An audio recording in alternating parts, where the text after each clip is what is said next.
Hello, everyone. Welcome to opnews.com. We're here interviewing the developers of Black and White Bushido. Today we have with us Ben Powell-Jones, the producer, Sam Mussett-Harford, lead designer, and Howard, is it Ife, designer? Yes. Yes. Okay, good. Thank you, gentlemen, for being here with us.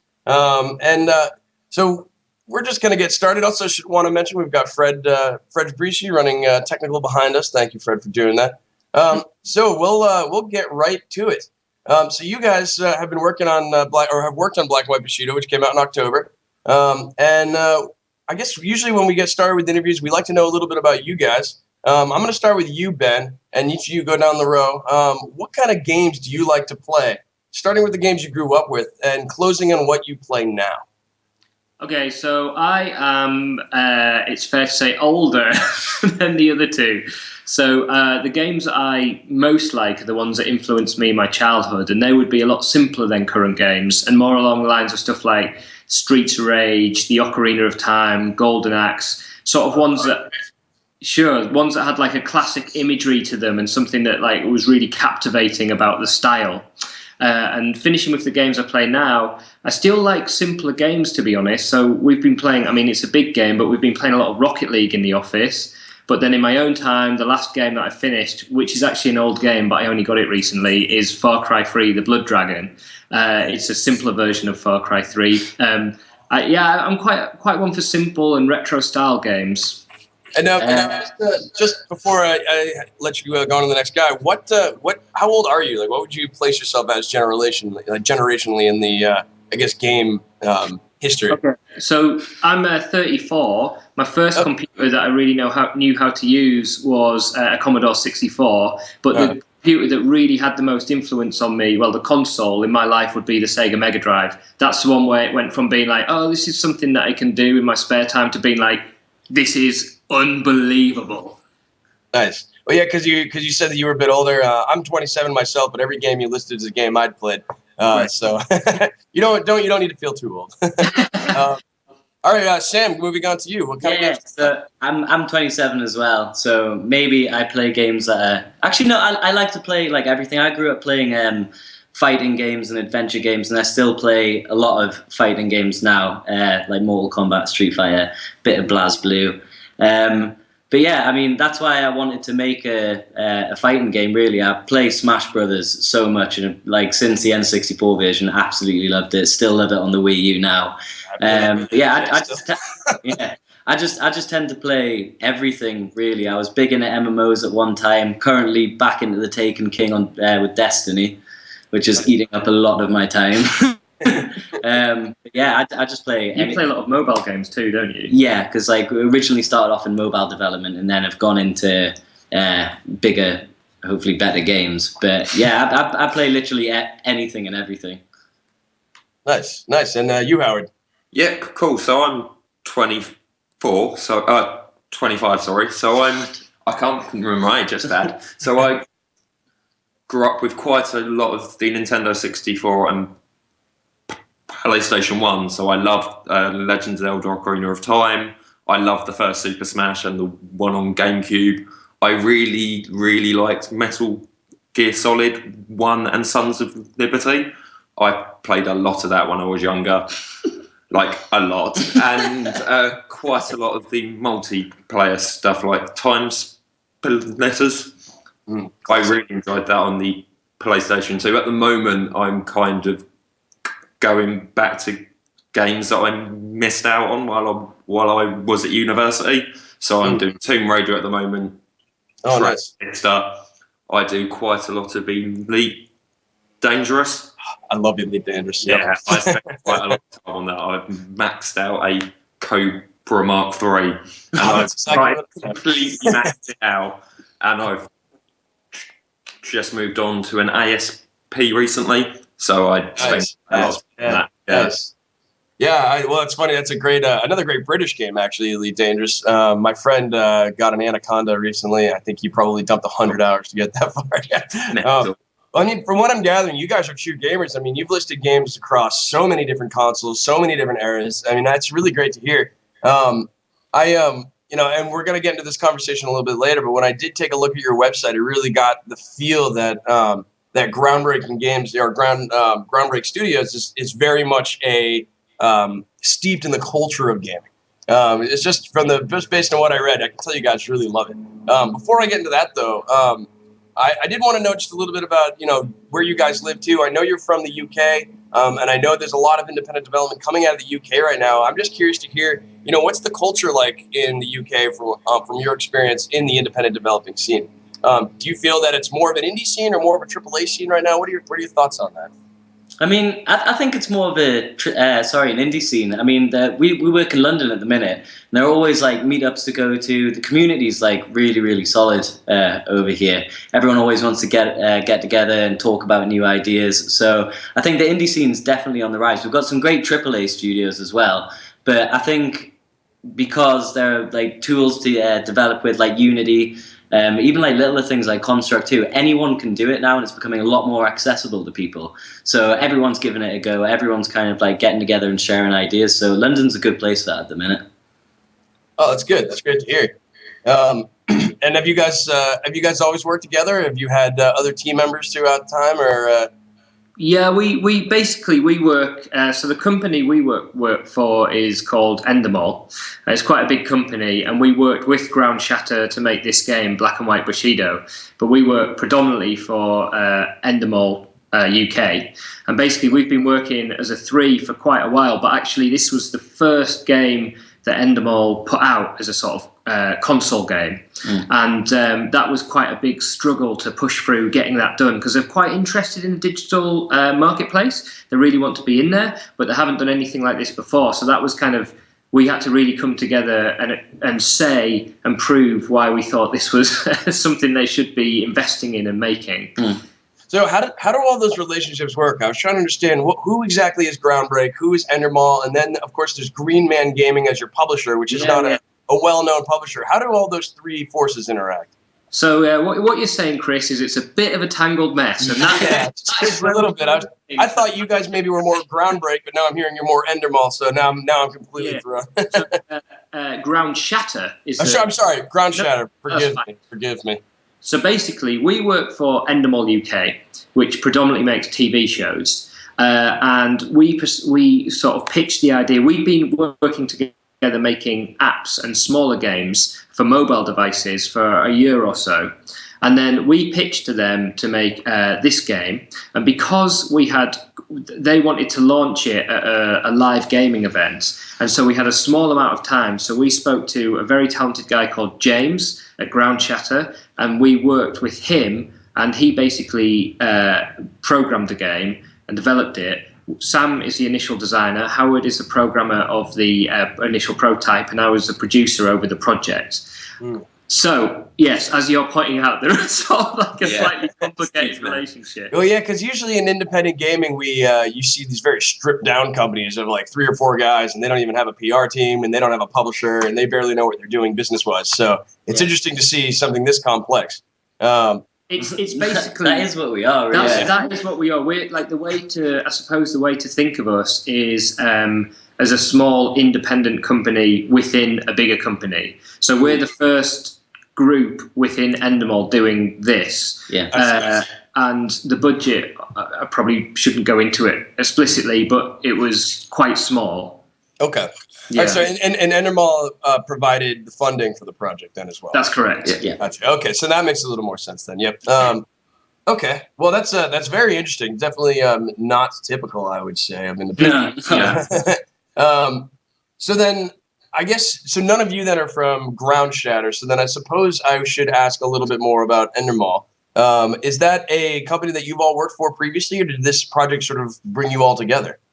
So we all worked for Endemol initially in different roles, and then we all wanted to work together. We basically came together and started working together on apps. And while we were working together as a 3, we came up with this concept, and we should really try and get them to do something like this. Let's pitch that in. Let's try and make that happen. So we had to go through quite a long pitching process talking to different levels within Endemol. And as I said, there was no structure set up, there's no PA set up or PR set up. So it's kind of that took a long time to explain to them why we thought it was a good idea, to get them to release funds to us.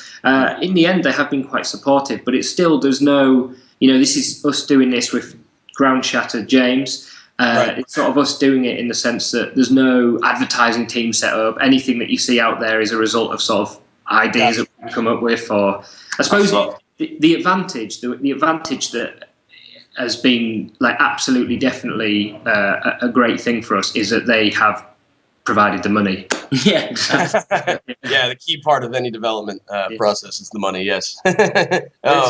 It's definitely been like a kind of passion project for us, because I used to be a 3D artist and animator at some game studios. Howard does programming. Yeah. Ben loves games and like produced this one for us. So like we really kind of wanted to do it and knew we could do it. So yeah, we've just been pushing it for so long.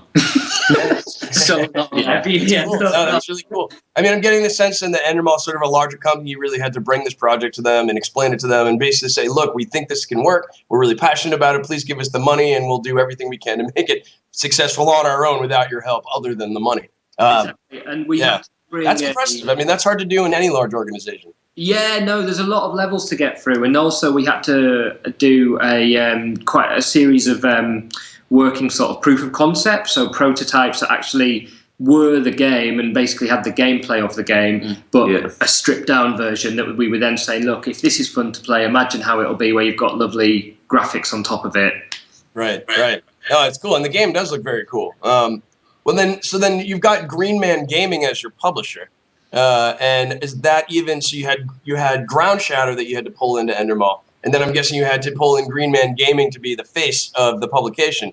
So how does that publisher work with Endermall? I guess because I would think of Endermall, I know they only gave you the funding, but generally in this situation they'd also be the publisher, which they aren't in this case. How did they work? It was more in the sense that Endemol had never done this before, and we were very interested in mechanics and sort of design and giving the players an experience that they'd enjoy, but we'd never published a game either. So we definitely needed help with that. So it was more about trying to find somebody that was a good match for us, basically. And we talked to a couple of companies, and Green Man were the one that we ended up going with. And so they were the ones that actually, published the game to Steam. We're publishing the console versions, though, aren't we? Yes, that's a good point. So the actual console versions, I think, we're probably going to publish them ourselves. It's been a learning experience, and we've learned a lot so far. So when Xbox comes out, we'll probably be looking at doing that in-house. And this game is particularly, and talking a bit about console versus PC here, this game is particularly suited to, I'd say, a 4-player console. Was that the idea in mind? Were you trying to go back to that, sort of harking back to the N64 days? And I even saw, I know again I'm going back to Ground Shatter's website, but it basically mentioned a whole bunch of sort of retro Neo Geo and exactly. Ground. I can't remember something you mentioned about Sonic. So it's really trying to hark back to those days. Well, and they're the things that we like, because in the office we usually stay behind work like every day, and we'll play like a local co-op game. So before we were came up with Black and White Bushido, we were playing like a lot of Nidhogg, a lot of Samurai Gun, like just 4-player brawlers. Like if I could have snuck Smash in there, I would have as well. But definitely Smash. Can't forget that. We just love sitting together and playing games, because you just get those like really big moments, and like you're not kind of like just talking to a faceless screen or someone over the internet, and you don't have that connection with someone. It's good to actually touch someone and shake them and get involved. That's sort of like one of the things we love is, as Sam was saying, it's a sort of like the close proximity, because obviously when I started playing multiplayer games, the first one that really went crazy was GoldenEye on the N64. And I remember just like, okay. Well, I was playing Perfect Dark a week ago with some friends. Perfect Dark, sure. And I remember literally just missing so many university lectures. But that was before online. And there's a massive advantage to online. But you also lose something, which is the sort of sitting around having some pizza, having some beers, screaming in each other's faces, and going home as enemies. Yeah. No, I know the exact feeling. I mean, and I know this is we're a PC gaming website, but I was raised on Nintendo, so I played a lot of multiplayer console games, and to this day, my Wii U is the most social console that I own. I have friends come over, we play Mario Kart, we play Smash Brothers, we play Mario Party, and yeah, we get drunk and we hurt each other after we lose. So, I definitely know the feeling you're talking about, though. There's something quintessential about that experience that cannot be replicated online. And also, like, that's what we play on is PC. So, like, Samurai Gun, Nidhogg, currently Rocket League, they're the games that we sort of sit around after work and just plug the controllers into the PC. And as well, there are so many like great indie titles on PC as well that you get through Steam Greenlight and like that aren't available on console. So like if we find like an absolute gem, that's speed runners, speed runs initially as well. Like you just find some absolute gems. Indie developers. You want to see something funny? So yeah, I've just realised this is the score written on the wall from Rocket League last night. Is that just permanent markers scrawled on the wall? Well, we basically. I thought the game took score for you. I didn't know you had to do it yourself. No, we've got an in-house league, so you don't. That's awesome. Yeah. Rocket League. That's awesome. I mean, yeah. So I had the privilege of going to the Major League Gaming. I'm going on a tangent here, but I had the privilege of going to the Major League Gaming Finals. Which was PC and console. It was in New Orleans. It was all a lot of Call of Duty going on and a lot of Dota. But everywhere you would find stashed in the corners for PlayStation 4s networked together to play Rocket League. And it was just free to play. You could just go and sit down and play with anybody, and people would come and go. And it was great because I made like probably 2 or 3 friends just there playing Rocket League saying, "Oh, I can't believe you're that good. Or I can't believe I'm that bad." So it's a unique experience to be able to. I think one of the things that we like as well is games that when they encourage teamwork to the point where you get those hero moments where it's not always being angry at someone for beating you. It's been like when we play Rocket League, obviously there's all that sort of banter and trying to sort of beat each other. But if someone does an incredible save, we'll all be like, "No!" Even if we were trying to score the goal, we'll be like, "That was amazing!" No, I do it with my friend all the time. Yeah, well, and there's something about that game that's so sports-like. Well, here, let's bring it back to Bushido. So when you play a game like Rocket League and you play a game like Bushido, I shouldn't say a game like Rocket League, but a social game where you're really competitive with the folks next to you. Do you feel the same way when you play Black and White Bushido? Because I haven't had the privilege of playing with anyone else. So I've only been able to play on my own. So. Yeah, definitely, because we've taken the game to like a couple of shows now, and we did Comic Con and EGX it was months ago. Legends of Gaming. But we absolutely loved playing it, and we realised that we'd made a fun game and we were all like kind of screaming in each other's ears and like having a good laugh about it. But when we took it to these shows and watched other people playing it, it was the exact same thing. Like they were swearing at each other. So many people were just enjoying it, and that was so great to see that we'd actually managed to capture the essence of what we were trying to do. And put it in a game. Like people were having really good fun with it. And the first really exciting moment was seeing people come to play our game, and then the second really exciting moment was seeing the same people come back an hour later. Because what that sort of felt like was that we'd given them something not only that they thought, "Oh, that was fun," but it was like there's all this other stuff to look at. But actually, I want to go back and play that game me and my mate were playing that got really intense. It was the kids as well that were bringing their friends back to play with them, which was like really cool. We had one when we were at EGX. We had a couple of days and people were coming and playing, and on the third day we had a tournament for the people who'd been coming repeating. Oh, you did a tournament? Interesting. Yeah, we did. And one guy turned up with his own console joystick to plug in. He was like, "I've got to win this," and he'd gone and got this massive console. Like one of those Street Fighter sticks. Yeah, that's awesome. Wow, that must have been a proud moment for you guys. I mean, that's the moment you're trying to create. You want that kind of fandom, right? Where people are going to go and spend $80 on a peripheral that functions on one game. Just so they can play.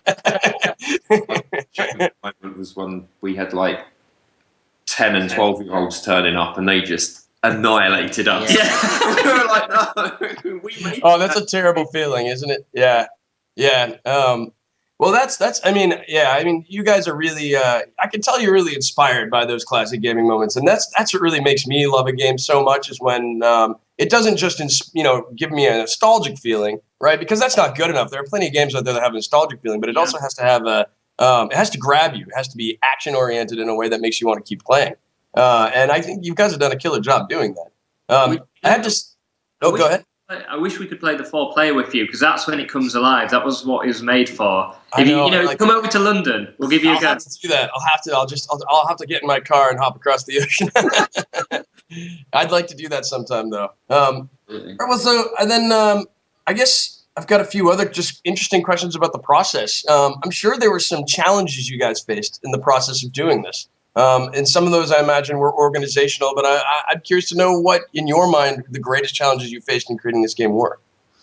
I think initially, because basically it's a very monochrome game. We've got it's black and white, the whole thing. So really, we've got this whole lighting system in it, but we're basically on the capture the flag mode. If you capture a flag, it'll make the level more of your team's color. So if you're the shadow team, it will cover the level in more shadow.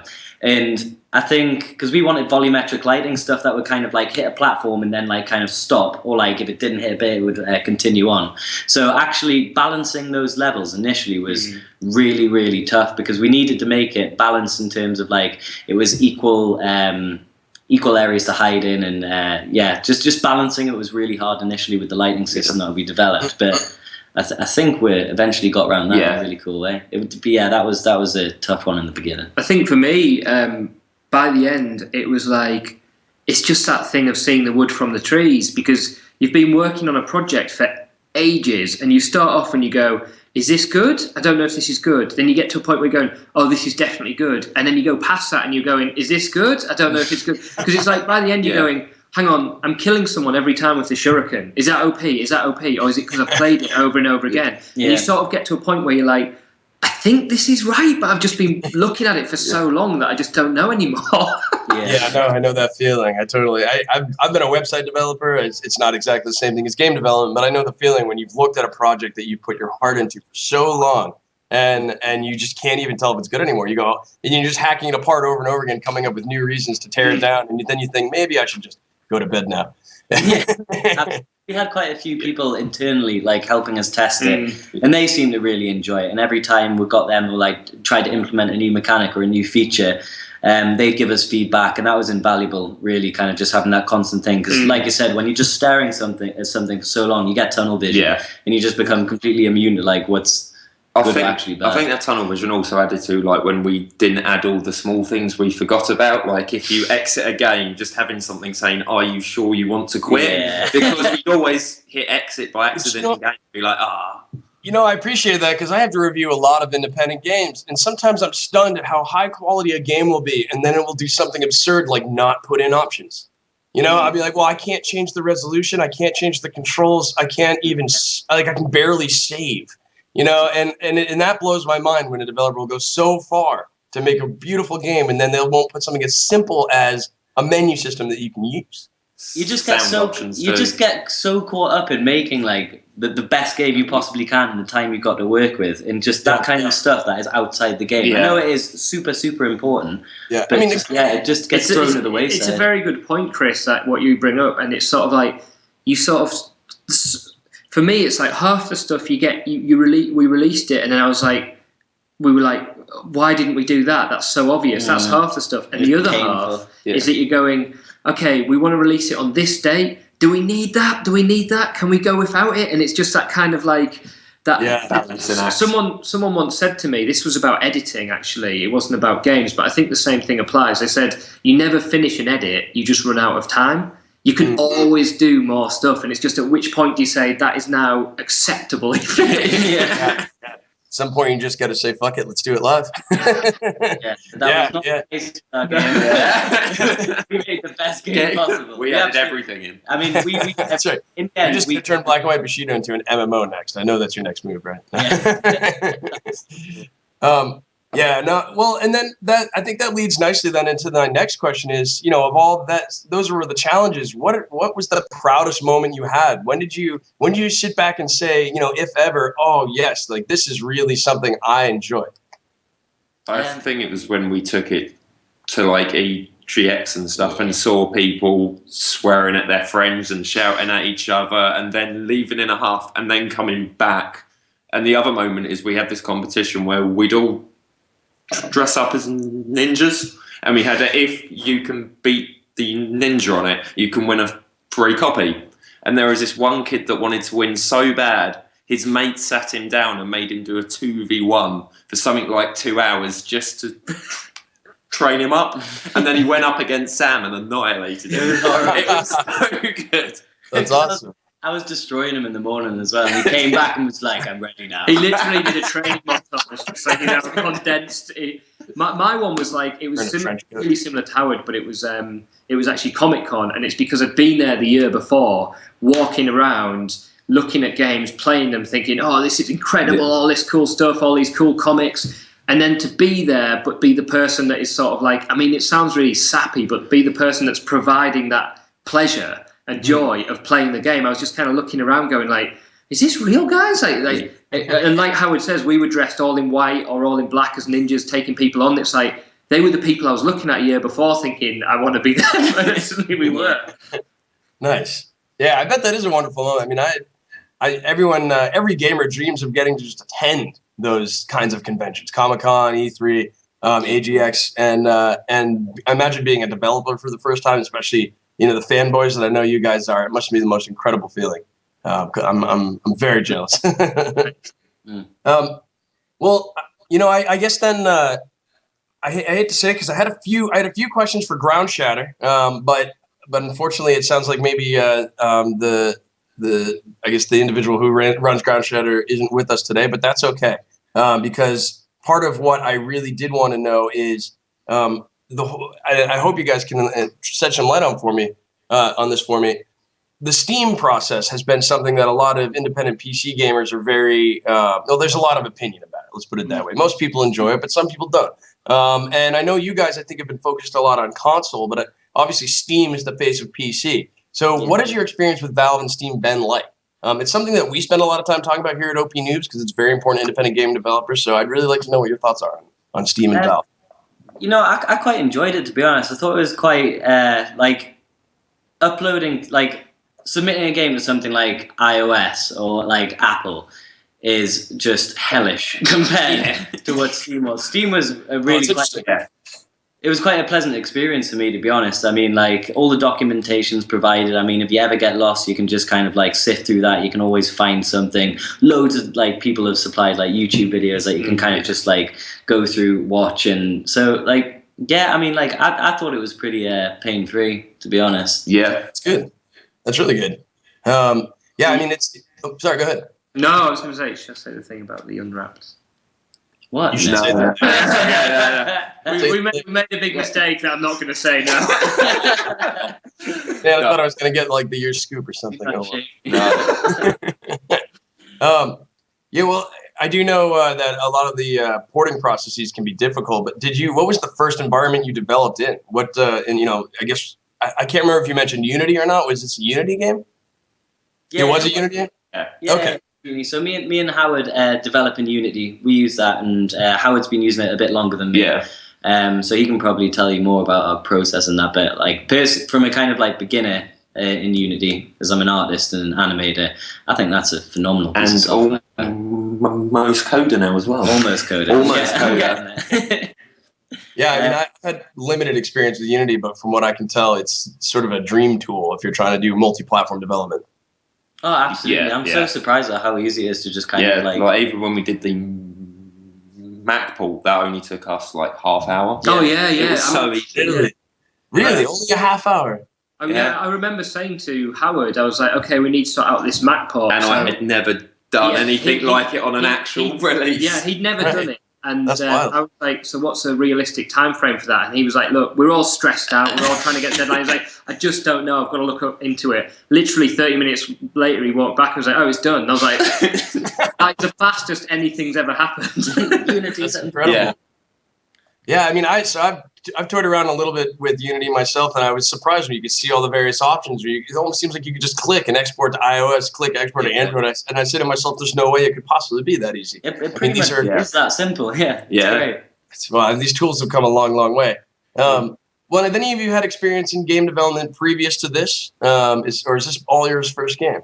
No. I've worked in studios before, but like kind of smaller ones, working on like online virtual world games and a couple of different mobile apps.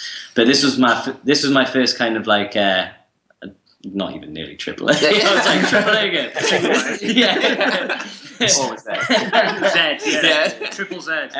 So and Howard's kind of just like fresh out of university. Yeah, I only came out of university last July and started working here 6 weeks after. Okay. So this is really your first foray into the gaming world, isn't it? Yeah, my background is TV.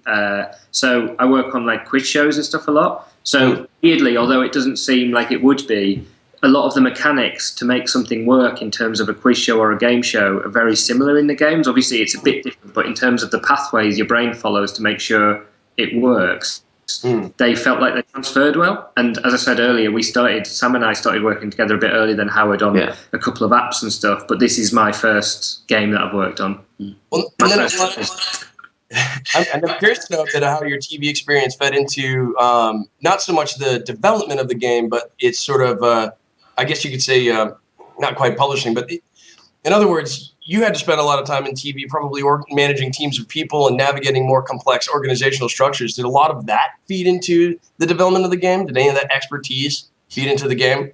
I'd absolutely love to say it did, but really it didn't. I think all the life experience that I've had fed into it, but the main thing for TV that helped me with the game was literally just mechanics. So in terms of when you think of a quiz, you've got to make sure that quiz works and it's true to its own mechanic. And that was true with the game. But everything else was quite new because for me, a big thing about how this stuff works, whether it's comic books, games, TV shows, films, it's about the community around it, and they want quite different things. So a TV viewer is quite passive, whereas a gamer is very, very much interacting with the product. And that leads itself to gamers have much stronger opinions on games than TV viewers have on TV. TV viewers have strong opinions, but for gamers, if they're in there and it feels like crap, they're not just going to change the channel. They're going to write about that. They're going to say, this was dreadful. Like, I hated it. I hated the controls. You read reviews people leave about different games, and you can just imagine them sweating bright red, like, how dare you make me waste my life doing this? Whereas in general, a TV watcher will write something on Twitter saying this sucks, then change the channel and never watch it again. Well, I thank you on behalf of all gamers for not making another Jeopardy game, another Price is Right game, or another Wheel of Fortune game, because we don't need any of those in our lives. Still time. Online Wheel of Fortune. Yeah. I mean, I may have just listed the top 3 American game shows. I don't know if I'm sure they have Jeopardy in the UK. Yeah, because I find that fascinating because, TV is basically dying thanks to gaming and the internet. So you've picked a good time to probably transition into gaming. Twitch is on the rise. Yeah, Twitch. That's right. Yeah, I think they're different. I agree with you about because of the no. I agree with you about step on anything. No. I agree with you about the internet. I think gaming, I still think it's a different audience. I think the way it's transformed, the reason TV is transforming is because people now, because of stuff like YouTube and Netflix and stuff, they are taking control of how they consume the content. So if they can go onto Netflix and watch all of Jessica Jones in one blast, why should they wait week in, week out for some show? I think that's what's changing it. But I do agree with you. I'm not... There's going to be an interesting kind of crossover at some point between games and TV with things like Oculus and HTC Vive coming out. I think that's going to be an interesting time, like actually how you can interact with your audience from a TV kind of production standpoint. Yeah. I was quite shocked at, have you ever heard of Life is Strange at all? Yes, I have, yep. I was shocked at how much that kind of became my favourite TV show, even though it's a video game, because it is like interacting with a TV show. You have 5 episodes. You can alter some of the stuff that happens. So maybe it might go slightly more interactive. I think there is a lot they can do to each other. Yeah. Well, I mean, without question, episodic gaming has taken off recently, and I think it works well in some formats. I know the Walking Dead series was considered to be a good episodic game format, but I felt that that kind of failed on Half-Life because it just basically vaporized. Well, and I mean, I guess that would be another interesting question I have for you guys. Are any of you thinking about what your next project's going to be? Yeah. What would that? Oh, I see. Not well. Good for you. Good. I was gonna say, lucky for you. I actually don't know. Can you talk? Can you mention anything about your next project? Is there anything you're allowed to say? Not. Basically, it's in very, very, very early stages, and we're back at the bottom of the journey, at the start of the journey, which is going all the way back through the levels. And what we're trying to say is, this has been critically well received. Can we do something a bit bigger and more ambitious, is what we're trying to say. And if nothing's going to come of it, we'll tell you what it was. And if something comes of it, we'll invite you to play it first. Yeah. That'd be great. We'd love to do that. And will you be using the same publishing sort of funding structure? Will you be working with Endermall again, or do you think you'll be trying to do it on your own? No, definitely through Endermall, but all the rest is up in the air. We've got a concept that we think people would really enjoy, and we'd love to try and prove that right. Yeah. Yeah. Well, I'm very excited to see whatever that's going to be. Let's see. I'm just Pink Bushido. Yeah. Pink Bushido. Colours. Well, maybe you can appeal to the girl gamer out there. Rebrand the entire thing. Well, I have to say, there's that sums up a lot of my questions. I mean, you guys really do have a fascinating little structure over there as an independent developer. I feel like I could talk about retro gaming forever with you guys. I mean, we could really go on for a long, long time. So I don't know if there would be a good way to. Go ahead. Can we ask you some questions? Sure, you can interview me if you'd like. Yeah. Is that allowed? What's that? Yeah. Owl show. No, I'd be interested to think this genuine question, and genuinely, we work in development and we've got quite thick skin. So I'm really looking for an honest answer. So don't worry about feeling that you need to say one thing or the other. But I was wondering if you've played Black and White Bushido, and I was wondering if you played it for about 5. I don't own a copy, but I know the friend who does. So I had who reviewed it for OP Noobs. So I have not got to play it extensively, but I have watched a lot of the videos, and I think I've got a good handle on what kind of game it is. Yeah. I was wondering whether you personally saw something like that, which was built around an aesthetic. Whether you think that makes it have a lot of lasting ability, or whether you personally would see something like that as kind of more of a novelty that, as a player, it might wear off quickly. Yeah, I see what you mean. Well, I'll tell you what, actually. So this is what it reminded me of almost instantly, just visually. And I don't know if you guys are familiar with this website. It's called Stick Figure Death Theater. Stick figure death theater is basically exactly as it sounds. Little stick figures, and the animations of the individual characters are not particularly good, but the action is very fluid. And the animation between when the characters fight, what's happening. They can make it look like a Dragon Ball Z fight where lots of stuff is going quickly, or you can see individual, swords hitting one another when the director chose to show that. And I'd say that art style is great. I think there's nothing wrong with a minimalist art style as long as when you back it up with a lot of punch. I mean, the fights feel real. And like when the samurai cut through one another, or I should say the Bushido warriors cut through one another, you feel like you're cutting through a guy. Yeah. And so I think as long as there's that kinetic feel, that you always have that kinetic feel, the art style almost doesn't matter. You have to be able to understand what you're seeing, of course. But because it's in black and white, and I'm someone with very poor vision, it's very clear what's happening. In fact, I would very much recommend this game for anyone who is colorblind. I know that sounds like a joke, but it is a problem. If you were a colorblind individual, and you like action games, this is for sure the kind of game you'd be able to play without losing any of the fidelity or any of what's happening. So I think.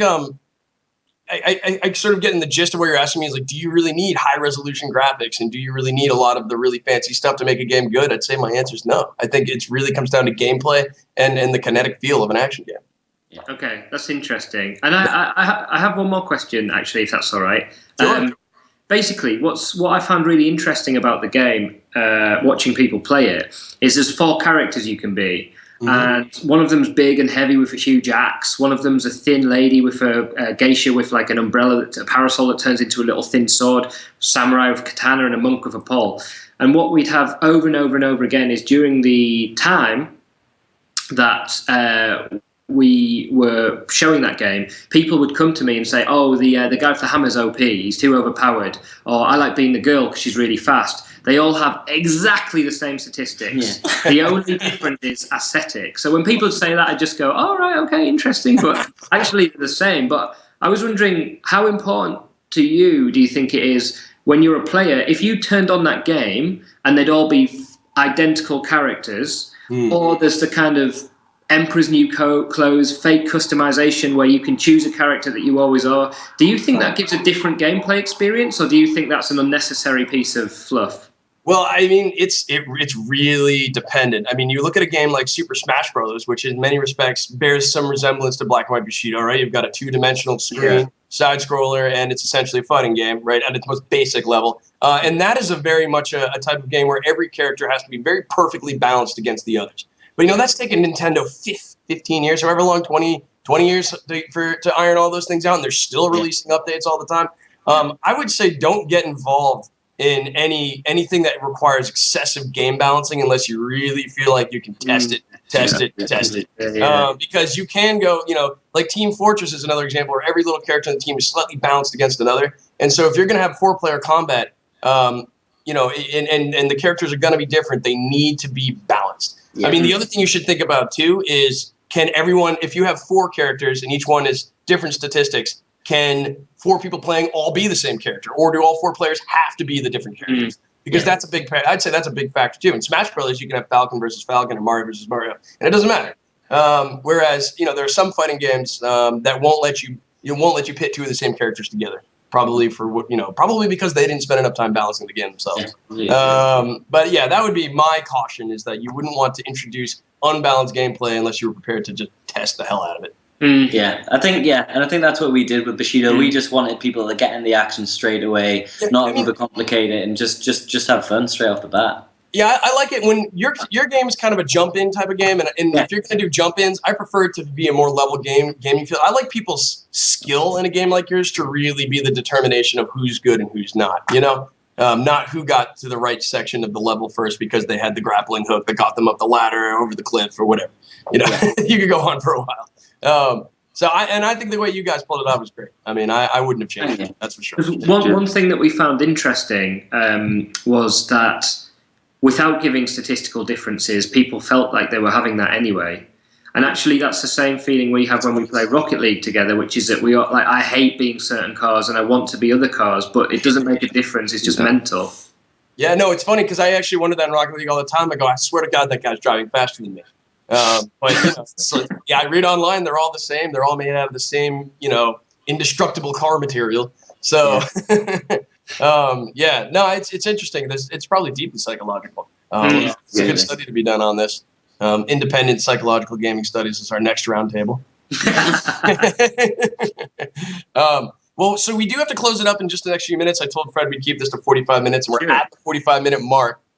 So I'm just going to close it off with one question. How did you guys feel about this whole process? I mean, are you sitting back at home right now, drinking a nice glass of scotch, thinking, man, I've done it? Or are you saying, damn, I just got to get back out there and make it better? How do you feel at night when you go to sleep after this? It never ends, because I think if you're passionate about games and you actually enjoy making it, it never stops. You just want to get on to the next one. If you see people enjoying a product that you've made, you just want that experience again, and you just want to put out something that you'd enjoy playing and other people enjoy playing as well. That's even better than the last thing you released. I don't think it ever stops. There's no time to put your feet up. If you enjoy, I really enjoy my job. And I enjoy working with you guys as well. So, I never want that to I just want the next one all the time. That's the first time he's ever said that in a year and a half. For me, I had there was a moment where I felt not putting my feet up, but there was a moment where I felt, it was again when we got to EGX and we're looking around, and I suddenly realised from now on, I will always have made a game. That can't be taken away. That's happened. And that was literally an incredible feeling, as in that is now a thing that is in my life that I can always say to people, we made this game, I was really proud of it, I was happy with how it turned out, and we put it on the store and it got some good reviews. And that can never disappear. And I had about 5 minutes of feeling like that, and then it was what's next? Yeah. What's next? Because I want that again. I want that again, but bigger. Got addictive quality to it, it sounds like. Yeah. Another note, as in terms of being an indie and being very much responsible for the decisions and the artwork and how the programming turned out. It does hurt when people say bad things. Like, it's incredible because you just sort of think, well, I'm proud of it, so who cares? But then someone tweets something like, oh, it should be able to do this, and you think, no, there's a good reason why it can't do that, and we tried it really hard to make it right. It does stink. Yeah, I don't think I'd react well to the comments online. You just have to tune them out. You just got to close your eyes, I imagine. I'd say 10 good comments is equal to 1 bad one. Yeah. Well, just make sure you keep an accurate spreadsheet of a list of every bad comment that was ever made for you ever, and then you'll exact revenge one at a time. All right. Well, thank you guys very much. That was a really fun interview. Certainly not our most typical interview. I don't usually get interviewed myself, but actually it was kind of fun. I should ask people to ask me questions more often. I'm a very interesting person once you get to know me. So today with us, we've had Ben Powell-Jones, the producer. We've had Sam Mussett-Harford, lead designer. Howard Ife, designer. I I don't know why I struggle with that. And we've been here with... well, it's been Ground Shatter. It's been Endermall Incorporated and Green Man Gaming as the publisher. I'm still struggling there. And we have been talking about Black and White Bushido. It's been an excellent, excellent title. It's been well received. We've had fun playing it. We've had fun talking about it today. I'm with opnoobs.com. Please check us out online at opnoobs.com. Also go on our Twitch, twitchtv.com/opnoobsonline. And thanks a lot, gentlemen. We hope to talk again soon. Thank you. Thank you. And Howard is not a giant, as it looks like in this video. By the way. Oh, I am. Oh, damn it. We're extremely short. Thanks. All right. It's a pleasure. Thank you very much, gentlemen. And we'll be going off the air momentarily.